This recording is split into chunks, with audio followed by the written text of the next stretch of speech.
imbere yawe turabyizeye ko waravuze mu ijambo ryawe ngo nitukwegera nawe uzatwegera, kandi twizeye ko iryo jambo uzarisoza muri iyi minsi. Imitima yacu mwami iriteguye, imitima yacu mwami iriteguye, imitima yacu iriteguye Kristo Yesu kwakira mwami ubuntu bwawe muri ibi bihe. Urakoze, turagushima Kristo, ushimwe kandi ushirwe hejuru mu izina rya Yesu. Amen. Yesu ashimwe. Nimba ugiye gusenga uzamere nka Yakobo. Yakobo niwe yagiye gusenga aravuga ngo Mana sinkure kuruta Mike. Hari abantu baza gusenga ukagira ngo baje ntabwo twaje kurebana. Reka mabwire, ubuzima bwo gusenga udafite icyo ushaka ntacyo wamenya. Mu buzima bwo gusenga ugomba kumenya icyo ushaka. Amen. Amen. Oh, haleluya. Yakobo yaravuze ngo sinkurekura, yakiranye n'Imana ijoro ryose. Abwira Imana ngo sinkurekura udakoze iki? Utamaye umugisha. Amen. Rero turi imbere y'Imana, menya icyo ukeneye. Niki ukeneye? Ana yaje imbere y'Imana abwirwa ko ari umusinzi n'umutambyi umaze guhuma utacerekwa, ariko aca bugufi kuko yarazi icyo akeneye. Nta muntu n'umwe wigeze aza imbere y'Imana ngo atahe nk'uko yaje. Umugabo witwa Zakayo yari mugufi, ariko yari arembejwe mu mutima we no mvuge yari umuntu mubi cyane Zakayo, ariko yigira inama amenye ko Yesu anyura aho hantu yurira igiti. Aravuga ngo uyu munsi ngomba kubona agakiza, kandi yaragatahanye.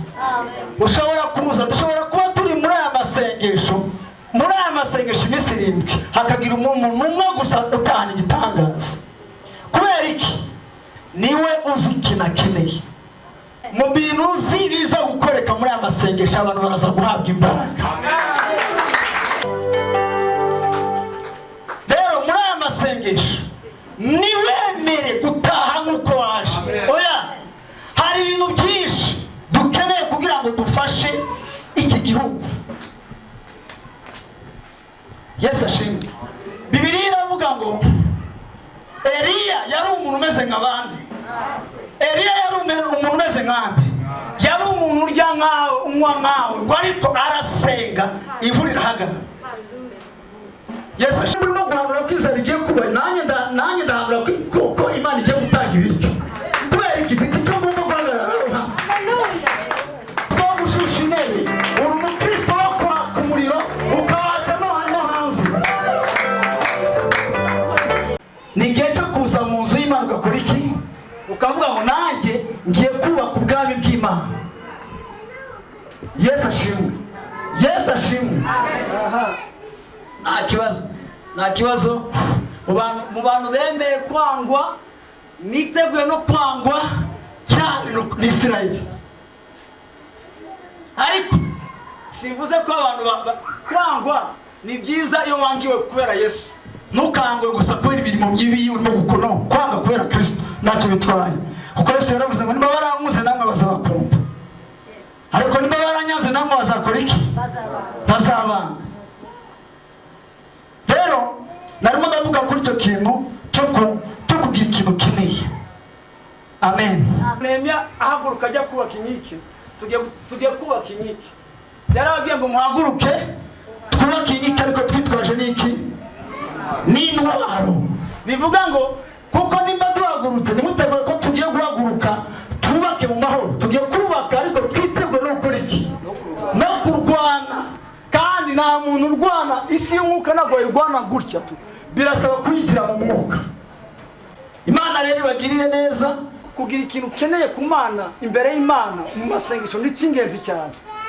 Kutagira ikintu ukeneye imbere y'Imana ukaza mu masengesho wamera nk'abandi.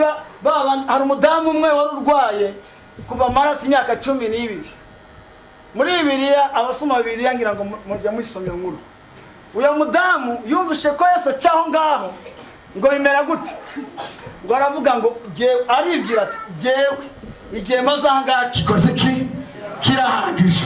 Ngira mugenzi wanjye igihe umaze kuri uwo musozi gikoze iki? Kirahagije. Hanyuma aravuga ngo uyu ni uburwayi. Aho Yesu yabaga ari habaga hari abantu barenga 50,000, 100,000, abantu benshi. Hanyuma uyu mudamu arahaguruka atera intambwe yo kwizera. Hanyuma atera intambwe yo kwizera, urumva nawe kwanza cyari ikintu kizira ku mudamu nk'uyo nguyo urwaye ubwo burwayi anyura mu bantu, ariko we aravuga ngo nibankubita bankubita ariko ndashaka gukira. Hanyuma uyu mudamu aragenda aca hagati y'abantu. Yesu yagiraga protokole y'abigishwa. Umva Petero yagendaga inkota, abandi baramurindaga cyane. Umudamu aracamo akora ku nshondo z'umwenda wa Yesu. Bibiliya iravuga ngo ako kanya barasarakama. Kubera iki? Afite ikintu akeneye imbere y'Imana. Abari aho ngaho Yesu arabaza ngo ko numva hari imbaraga, hari ubushobozi bumvuyemo, hari imbaraga zivuyemo, bimeze bite? Ninde unkozeho? Ba Petero ngo ariko mwami nawe kasura exagere, urubanda nk'urwo reba abantu bose ninde ugukozeho?